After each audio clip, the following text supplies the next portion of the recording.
네, 안녕하세요. 우리 이제 하프 모의고사 마지막입니다. 여러분들 완강하고 18회 하프 모의고사로 마지막 조각 잘 채워보셨죠? 여태까지 하프 모의고사 성적 어떻습니까? 여태까지 자기 복습한 결과대로 쭉쭉 점수가 잘 나오고 있나요? 아니면은 생각보다 점수가 안 나오나요? 자, 여러분들이 강의를 잘 들었는지, 복습 잘했는지는 오로지 점수로 판단합니다. 이해가 안 된 것 같아도 점수 잘 나오면 공부 잘하고 있는 것이고 시험 공부를 잘하고 있는 겁니다. 근데 이해 잘 됐어. 근데 점수가 안 나와. 그러면 잘못하고 있는 거예요. 항상 우리는 시험 공부니까 점수가 나오게끔, 문제가 풀리게끔 공부해야 됩니다. 자, 마지막 지방자치로 암기할 부분이 엄청 많았습니다. 자, 일단 1번. 라이트의 정구간 관계 모형. 요거는 암기는 아니죠. 세 개의 모형 중에서 각각 특징 구분하는 것인데, 자, 분리형은 지방과 중앙이 분리되어 있다. 그래서 지방정부는 높은 자율성을 누리죠. 그다음에 지방정부 공공기능에 적지 않은 부분이 중앙정부에 종속되어 있는 거, 이건 포괄형이라고 하죠. 그래서 포괄, 분리, 자, 중앙정부에 종속되어 있느냐, 분리되어 있느냐, 그걸로 이제 판단하고요.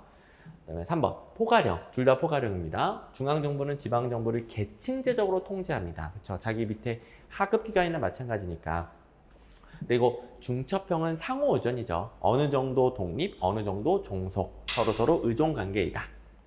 그다음에 이것도 따로 외웁니다. 라이트가 가장 이상적인 모형이라고 주장한 거 중첩형이죠. 이건 라이트의 주장이에요. 라이트의 주장 그대로 암기. 그다음에 다음 설명 중 중앙정부와 지방정부 간의 기능 배분을 설명하는 이론 덧니비가 정리한 게 있는데, 그 중에서 공공선택론 골라보래요. 공공선택론은 경제학이죠? 경제학적 가정을 합니다. 2번, 합리적 인간관계가 엄격한 방법론적 개체주의 입장을 취하면서 중앙정부와 지방정부 간의 기능 배분 문제도 정치든 관료든 시민이든지 간에 다 개인의 후생을 극대화하고자 하는 선택, 합리적인 선택에서 비롯된다. 나머지도 매칭시킬 줄 알아야 되죠? 답을 달아볼까요? 1번. 기능 배분은 역사적으로 오랜 진화 과정을 거치면서 점진적 제도화, 다양한 이해관계가 조정되고 타협되는 과정을 거치는 거죠. 다원주의적 견해. 3번. 자본주의 국가 내부의 정부 수준 간 기능 배분에 관한 구체적인 기준에 관심이 없어요. 왜? 자본가 계급이 마음대로, 자기한테 이익이 되는 대로 결정하니까 구체적인 기준 없습니다. 마르크스주의. 4번. 정부 수준 간 기능 배분에 관한 이원국가론. 자, 이원국가론 내용은 까먹었어도 이원국가론은 엘리트주의, 이원국가론 엘리트, 이원국가론 엘리트주의. 그리고 왜 이원국가론이라고 하죠? 중앙정부는 엘리트주의 그대로 적용을 합니다. 근데 엘리트주의자들도 지방정부 차원에서는 주민들의 요구에 대응하는 다원주의가 필요하다라는 걸 인정을 하죠. 중앙과 지방을 달리 보기 때문에 이원국가론 엘리트주의입니다. 됐고, 3번. 이제 점점 암기 문제들이 마구마구 나오기 시작합니다. 자치단체 간 협력, 광역행정 방식으로 배웠죠. 여기서 암기할 게 정말 많았어요. 기억, 행정협의회, 둘 이상의 자치단체에 관한 사무를 처리하는데 형식적인 법적 구속력은 있었어요. 그런데 합의나 결정에 대한 강제력이 없다. 강제력 없다.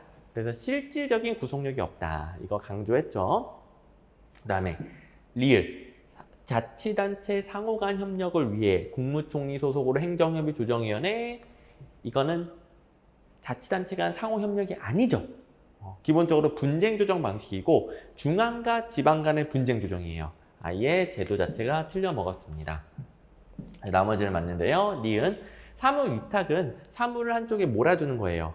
규모의 경제가 있겠죠. 그런데 일을 맡긴 만큼 비용도 맡겨야 돼. 비용도 같이 분담을 해야 되는데 비용의 객관적 산정이 쉽지 않아. 이에 관한 자치단체 간의 합의를 보기 어려워서 잘 사용이 안 된다고 그랬죠. 그다음에 디귿. 통합이 있고 연합이 있는데 통합은 기존 자치단체가 없어집니다. 일정한 광역권 안에 독립된 법인격을 가진 단일의 정부만 남아요. 기존 자치단체는 다 없어지는 거예요. 연합은 기존 자치단체 살아있고 그 위에 하나 더 만드는 거죠. 자, 연합은 우리나라에서 쓰지 않고 통합만 우리나라에서 씁니다. 그다음에 4번 지방자치법상 지방자치단체에 대한 국가의 지도 감독, 중앙정부의 통제로 배웠던 거죠. 자, 1번 보자마자 이게 어떤 제도인지 바로 알 수는 없어요. 근데 이제 읽다 보면은 대충 나오죠. 그러면은 그 다음에 출제 포인트를 다시 봐야 돼요. 지방자치단체 장이 법령의 규정에 따라 그 의무에 속하는 자치사무의 관리와 집행을 명백히 게을리하고 있다 인정되면 시도에 대해서는 주무장, 시군자치구에 대한 시도지사가 기간을 정하여 서면으로 이행하자 명령한다. 이렇게 대충 한번 읽으면은 명백히 게을리할 때 이행명령 하는 거구나. 이 이행명령, 직무이행명령이라고 하죠. 이건 기관임 사무에 대해 하는 건데 그러면서 다시 보면은 여기가 틀렸다는 거 바로 나옵니다. 어떤 사무를 대상으로 하는지. 자, 얘는 국가위임 사무, 시도위임 사무라고 법령에 적혀 있고 법령의 규정에 따라 장에게 속하는 국가위임 사무, 시도위임 사무라서 기관임 사무죠. 자치사무 완전히 틀렸습니다. 나머지는 맞죠? 기관임 사무 명백히 게을리할 때 하나위 어디 갔니? 시도에 대해서는 주무장관, 시군자치구에 대해서는 시도지사가 기간을 정하여 똑바로 해라 이행할 사항을 명령하죠. 그래도 말을 안 들으면 대집행하고요. 위계이대. 2번. 여기도 처음에는 뭐 잘 모르겠는데 쭉 읽다 보니까 방금 1번에서 이행명령을 했는데 이행하지 아니하면 그 자치단체의 비용 부담으로 대집행하거나 행정상, 재정상 필요한 조치를 할 수 있다. 후속 조치죠. 3번. 더럽게 길어. 뭔지 잘 모르겠는데 장의 명령 처분이 법령에 위반된다고 인정되면 시정명령. 시정명령? 그러면은 이게 지방자치단체 사무 전체를 말하는 것인지 자치사무만을 말하는 것인지 잘 봐야 되겠죠? 여기 자치사무만 있어요. 여기 자치사무만 있으면은 뭐가 들어가면 안 돼요? 법령 위반은 되고 현저히 부당하여 공익을 해친 경우 이게 들어가면 안 되죠? 이 문제는 원래 문제가 자치사무 해놓고 현저히 부당을 넣어서 틀리게 냈던 문제입니다. 지금은 제가 그걸 뺐으니까 옳은 선지죠? 그래서 법령 위반한 경우에 자치사무에 대해서 시도에 대해서는 주무장관이, 시군자치구에 대해서는 시도지사, 하나위죠. 서면으로 시정할 사항을 명한다. 그 다음에 그 기간에 이행하지 않으면 이를 직접 취소하거나 정지할 수도 있습니다. 4번. 행정안전부 장관이나 시도지사는 지방자치단체의 자치사무에 관하여 이런 어떤 사무인지 중요하네요. 또 자치사무 관하여 보고를 받거나 서류 장부 또는 회계를 감사할 수 있습니다. 자, 자치사무에 대한 감사제도가 있죠. 이것도 하나위가 합니다. 그 다음에 감사는 법령 위반한 경우만 가능하죠. 현저히 부당은 안 됩니다. 차라리 아무것도 안 쓰면 상관없어요. 근데 여기다가 현저히 부당을 쓰면 틀려요. 법감, 자치사무는 법령 위반이 있을 때 감사가 가능하다. 지금 자치사무 3개가 나왔는데요. 하나만 틀리고 나머지는 괜찮죠. 이런 것들 어딜 봐야 되는지 문제를 풀다 보면 점점점 보입니다. 그다음에 5번, 지방재정과 중앙재정을 비교 설명한 것으로 가장 옳지 않은 것은. 이 문제는 쉽죠. 쉬어가는 문제인데 지방분권, 중앙집권 비교하는 거나 마찬가지죠. 답 바로 4번에 나옵니다.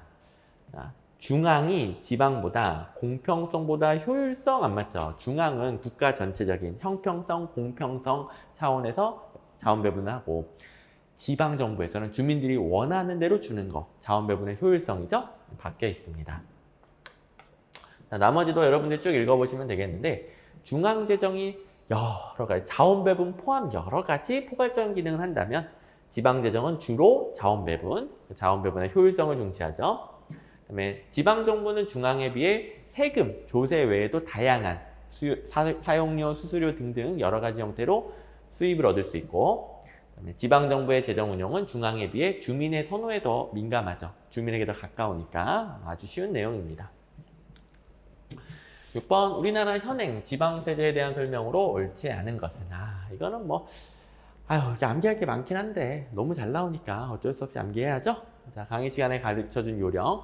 그거를 계속 반복하고 복습도 하되 문제에 또 적용을 해봐야 자기게 됩니다.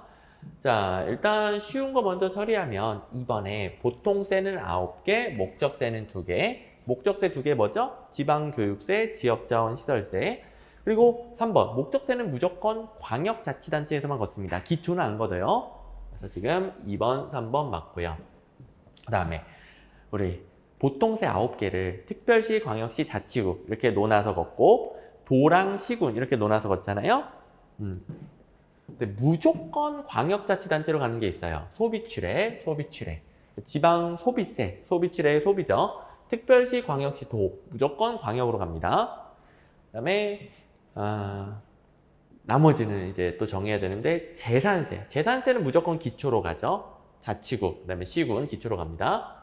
잘 봐야 되는 게 등록면허세예요. 4번에 등록면허세 하나 보이죠? 자, 등록면허세는 특별시, 광역시와 자치구 중에서는 자치구, 자등, 도와 시군 중에서는 도등. 그럼 이제 4개가 남아요. 4개는 등록면허세 반대. 4개. 1번에 있는 지방소득세, 4번에 있는 주민세, 자동차세, 담배소비세 4가지죠. 이거는 등록면허세 반대입니다. 자, 4번 먼저 볼게요. 여러분들 혼란스러워하지 마시고, 자, 4번 먼저. 자등. 그러면 나머지 4개는 특별시, 광역시세로 가는 거예요. 오케이. 도등. 등록면허세 도에서 걷죠. 나머지 4개는 시군으로 가는 거예요. 자, 나머지 4개 주민세 시군으로 가야 됩니다. 4번이 틀렸어요. 그 다음에 도등 한 번 더. 도로 등록면허세가 가죠? 나머지 4개는 시군으로 가는 거예요. 1번에 있는 지방소득세는 맞았죠? 맞았죠? 자, 그 기본서는 나중에 보고 문제 한번 풀어본 다음에 기본서에 있는 표 확인하세요. 지금 기본서 표 찾아보느라 이거 설명 놓치신 분들 다시 한번 돌려서 보세요. 어떻게 제가 풀었는지. 그리고 맞다 하면서 다시 한번 외우는 거죠. 왔다 갔다 해야 돼요. 자, 문제 설명할 때는 문제에 집중을 해야죠. 오케이. 자, 연습을 또 해보시고. 그 다음에 7번, 이제 지방교부세, 국고보조금, 조정교부금, 다 의존재원들이죠? 가끔 이제 지방교부세는 무슨 세금이에요? 이렇게 물어보는 분이 있는데, 지방교부세는 중앙이 지방에게 주는 의존재원. 자, 의존재원들 3가지 비교할 때, 자, 옳은 거 골라보래요. 여기서 옳은 거 3번밖에 없죠. 지방교부세는 보통교부세, 특별교부세, 부동산교부세, 소방안전교부세로 나눠지는데 그 중에서 대부분은 보통교부세이고 보통교부세는 재정력 지수가 1보다 작은 지방정부에 교부합니다. 그래서 재정력 지수를 기준으로 교부된다. 맞죠? 4번 보시면 방금 전에 제가 종류, 보통, 특별, 부동산, 소방안전이라고 그랬죠? 분권교부세는 없어졌어요. 종류 문제 엄청 잘 나와요. 자, 그 다음에 지방교부세는 대부분이 보통교부세이고 뭐 4종류가 있지만 대부분이 보통교부세이고 이게 일반재원이에요. 지방교부세의 성격은 일반재원이라고 합니다. 근데 100%는 아니고 예외는 조금 있어요. 얘가 이제 일반재원이라면은 얘는 이제 특정재원이고 부동산교부세 일반재원이고 소방안전교부세는 또 특정재원이긴 해. 뭐 조금 특정재원이 섞여 있기는 해요. 하지만 그냥 성격을 물어보면 일반재원이라고 그래야 돼요. 지방교부세 일반재원이다 맞아요. 지방교부세 특정재원이다 틀려요.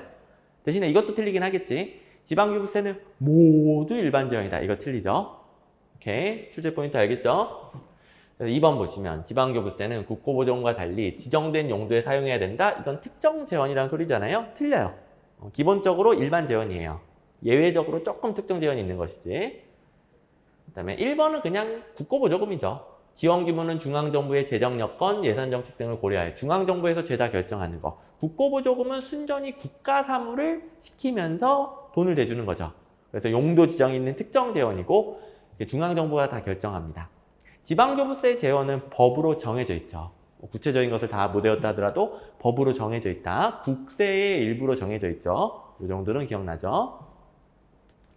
그다음에 8번 재정 자립도, 재정력 평가 지수 중에서 지표 중에서 재정 자립도가 시험에 제일 많이 나오는데 재정 자립도의 개념은 세입 총액분의 자주재원입니다.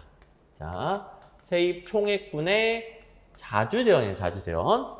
재정 자주도는 자주재원 아니죠. 재정 자립도가 자주재원. 그러다 보니까 의존재원이 빠졌어. 자, 1번 대규모 사업의 수행을 가능하게 하는 재정규모 파악에 불리하죠. 의존재원도 쓸 수 있는 돈인데 이게 빠져버렸으니까. 그 다음에 2번 중앙정부에 의한 재정지원을 의존재원으로 처리하고 여기다 넣질 않았어요. 그래서 실질적 재정 상태를 제대로 파악할 수가 없습니다. 의존재원이 빠져 있어서. 그 다음에 3번 4번을 먼저 볼까요? 4번 중앙정부의 지원이 늘어나면 의존재원이죠. 지방정부의 재정력이 제고돼요. 그런데 수치가 오히려 감소하니까 이게 문제가 있는 거예요. 헷갈리는 거죠. 자, 의존재원이 증가하면 분모는 증가합니다. 근데 분자는 그대로잖아요. 재정 자립도 자체가 감소하죠. 그러니까 돈이 많아졌는데도 불구하고 수치가 감소하니까 헷갈리는 거예요. 이 점을 집중적으로 문제 내는 거죠. 그죠? 자, 3번에 여기 자주재원이 분자에 있다. 한 번 더 확인을 해주시고요. 자, 재정 자주도는 일반회계 세입총액분의 일반재원이죠. 재정 자주도, 재정 자립도 뭐가 자주재원인지 라인 맞추면 안 되죠. 자립도가 자주재원이에요. 오케이. 그다음에 9번. 자, 이제 두 문제는 직접적인 주민참여 제도로서 뭐 어마어마하게 출제되고 있습니다. 주민 소환. 자, 1번. 이거 틀렸죠? 1번 이거 맞았죠? 이거 질문을 많이 하더라고. 자, 그 지방자치단체의 장이 비례대표를 제외한 지방의 의원을 소환할 권리를 가진다. 1번 답인데 뭘 질문하느냐? 선생님, 비례대표 제외는 저 외웠는데요. 단체장도 제외해요? 왜 이게 이렇게 해석이 되는 건데? 왜? 아니, 의원이잖아요, 의원. 단체장이 의원이에요? 단체장은 의원이 아니잖아. 그러니까 당연히 이렇게 읽어야죠. 비례대표를 제외한 지방의 의원. 단체장은 의원이 아니니까. 합쳐서 읽을 게 전혀 아니죠. 지방자치단체장 소환할 권리 가진다. 비례대표를 제외한 지방의 의원 소환할 권리 가진다. 이게 각각 걸리는 거죠, 뭐. 물론 우리나라 말 이런 거 어려워. 외국인들이 이런 거 되게 어려워하죠. 근데 우리도 막 관계대명사 뭐 이런 거 나오면 어디에 걸리는 거냐 막 어렵잖아요. 영어 같은 거 보면은 어렵긴 한데 이거는 의원이니까 당연히 이렇게 읽어야죠. 따로따로. 맞습니다. 자, 비례대표 제외한다는 거 굉장히 중요하죠. 그다음에 2번. 선출직 지방국장의 임기 만료일로부터 1년 미만인 경우에는 실시를 청구할 수 없습니다. 처음 1년, 만료 전 1년, 중간에 주민 소환했어. 근데 살아남았어. 그 다음에 1년 안 되죠. 3번. 주민 소환은 주민 소환 투표권자 총수의 3분의 1 이상의 투표와 유효 투표 총수의 과반수의 찬성. 3분의 1 과반수, 3분의 1 과반수. 4번. 지방정의 민주성과 책임성을 제고할 목적으로 도입한 주민의 직접 참여 방식을 마지막에 배웠던 거고요. 그다음 마지막. 우리나라 주민참여제도 여러 가지 모여 있는데요. 일단 1번. 주민참여 예산은 지방자치단체 예산 편성 과정에 주민이 참여하고요. 주민들이 예산 과정에 참여하니까 재정 운영의 투명성, 책임성 제고 괜찮죠. 2번. 주민투표는 주민도 청구 가능하고요. 지방의회도 청구 가능해요. 단체장 직권으로도 청구가 가능합니다. 자, 단체장 직권 이런 표현을 쓰는 거 보니까 단체장에게 청구하죠. 주민도 단체장에게 청구할 수 있고, 제가 단체장이라고 할게요. 주민도 단체장에게 청구할 수 있고, 지방의회도 단체장에게 청구할 수 있고, 단체장도 본인이 본인 직권으로 청구할 수도 있고. 2번 틀렸고요. 그다음에 조례지정 개폐 청구 제도, 주민 발의, 주민 발언 제도라고도 하죠. 일정 수 이상의 연서로 지방자치단체의 조례 제정 및 개폐에 대해 주민들이 직접 발언할 수 있습니다. 4번 주민 감사 청구. 자, 주민 감사 청구를 한 주민은 그 결과에 불복하는 경우 주민 소송을 제기할 수 있죠. 자, 주민 소송은 누구나 제기할 수 있는데 주민 감사 청구를 먼저 제기하고 그 다음에 제기를 해야죠. 절차. 오케이. 여기까지 해서 하프 모의고사도 다 마무리했네요. 자, 여러분들 마지막 퍼즐 조각까지 여러분들의 실력을 확인해 봤습니다.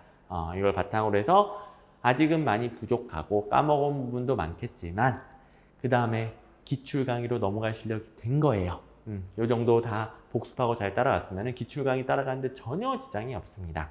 자, 기출 강의에서 또 여러분들이 지금 실력에서 어떤 공부를 해야 되는지 제가 자세히 설명해주고 강의 이어가도록 할게요. 그동안 고생하셨습니다.